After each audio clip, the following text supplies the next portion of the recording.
¿Ya? Hola, buenas tardes. Este es el video del trabajo final de la materia de Derecho 1. A continuación, mis compañeros y yo les vamos a dar la introducción de lo que fue el Imperio Romano y el desglose del derecho durante el Imperio Romano. Buenas tardes, bueno, yo voy a comenzar. Poco a poco la pequeña ciudad-estado comenzó a convertirse en un gran imperio.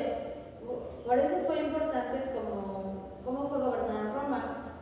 Augusto no abusó de su poder, al contrario, le trajo muchos beneficios a la ciudad, al imperio. Empezó a dividirlo y su administración fue un poco diferente. Lo dividió el imperio en provincias y se opuso a la explotación de estas mismas, contribuyendo esto a su desarrollo. Además, construyó caminos, canales de riego y acueductos, confeccionó un mapa del imperio y un censo de población. También construyó anfiteatros, teatros y los 5 coliseos monumentales del coliseo, tumbas, monumentos y templos tras un periodo largo.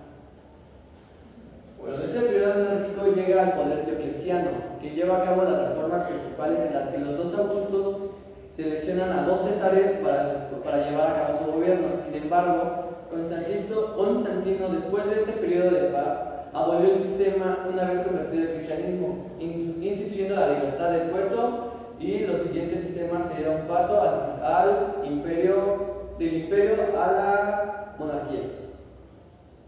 Origen histórico de Roma. Los latinos, tras vivir un tiempo en el Valle del Po, se dirigieron hacia el sur y se establecieron bajo el Tíbet y los montes albanos, región insoluble y pantosa. Construyeron pequeñas aldeas fortificadas y organizaron algunas lijas para defenderse de los etruscos. Tras la fundación de una colonia en la colina del Palatina, las cuales formaron a fines del siglo XIII la llamada lija del Septimonium, cuando después llegaron los etruscos, estos aprovecharon su estructura para construir una ciudad llamada Roma, y a la que le dieron la categoría de capital de la región. A la caída de la Alba Longa, acudieron a ella mercaderes y artesanos de todas partes que influyeron poderosamente en el desarrollo de la misma. Convertida en importante centro militar, llegó a ser la plataforma de la expansión etrusca hacia el sur. Las etapas de la historia romana son la monarquía, la república y el imperio.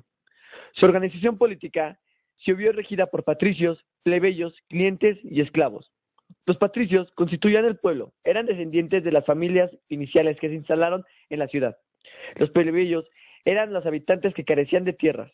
Los clientes eran los hombres libres que no tenían fortuna. Y los esclavos, prisioneros de guerra que servían a las familias patricias. Los principales órganos de gobierno que regieron en Roma durante las repúblicas fueron los comicios, el senado y los cónsules. Los comicios eran asambleas populares formadas por los ciudadanos.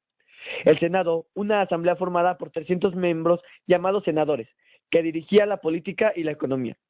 Finalmente, los cónsules, magistrados supremos todos los años, se elegían 2, que detentaban al máximo poder civil y militar. Las etapas de la expansión de Roma fueron la conquista y unificación de Italia, la conquista del Mediterráneo occidental, la conquista del Mediterráneo oriental y las guerras defensivas. Una de las consecuencias de la expansión romana fueron los cambios sociales profundos. Los pequeños propietarios, a su regreso del campo de la batalla, se hallaban completamente endeudados, lo que los obligó a vender sus tierras y a abandonar el campo para instalarse en condiciones miserables alrededor de Roma. Constituyeron la plebe, grupo de gente sin oficio, alimentada por el Estado y que se encontraba a merced de los políticos interesados que compraban su voto a cambio de diversiones en el circo. Gran parte de las riquezas favoreció a la clase senatorial, formada por antiguas familias, dueñas de grandes extensiones de tierra. Las guerras beneficiaron también a una nueva clase que se dedicó al comercio y al préstamo de dinero.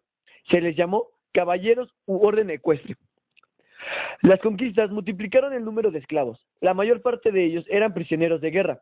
Produjeron un debilitamiento general de los principios en que se basaba la república. Se desencadenó una crisis moral, de autoridad, la que dio origen a un periodo de violentas guerras civiles que terminaron con la organización republicana. La reorganización del Imperio Romano también se dio ahí. Augusto emprendió la gran tarea de reorganizar el gobierno romano introduciendo grandes reformas. Por ejemplo, las reformas políticas eran: el emperador era la máxima autoridad política y religiosa y militar. El Senado le concedió todas las atribuciones con apariencias de legalidad y meras formalidades. Proponía y hacía nombrar a los funcionarios a quienes obedecían sus directivas. El Senado era sumiso. Se les gana o se les extermina, solía decir el emperador en el año 28 después de Cristo. Purgó a los indignos, a su parecer, y se nombró príncipe del Senado. Las asambleas eran puras formalidades, al igual que las funciones de las otras magistraturas. Las prefecturas eran las instituciones encargadas de velar por el bienestar de la población. Las reformas sociales. La nobleza, como siempre, poseía el poder económico, pero en lo político era sumisa al emperador.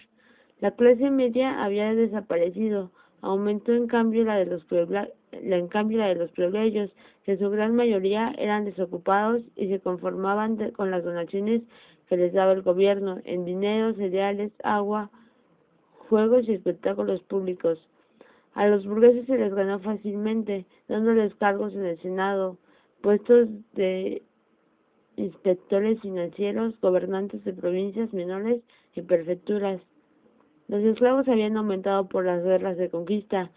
Estos se dedicaban a los servicios domésticos, a la agricultura, a la minería, a la artesanía y a las grandes construcciones. Las reformas económicas. El latifundio, es decir, la concentración de la propiedad rural, arruinó la agricultura, porque el campesino sin tierra empezó a migrar hacia Roma. Ante esta situación, los romanos se vieron obligados a importar el trigo a precio mucho más bajo. La minería prosperó gracias a las provincias conquistadas ricas en minerales y a la disponibilidad de gran cantidad de esclavos en los mercados. El comercio se intensificó con la construcción del puerto Ostia, por donde se desembarcaban los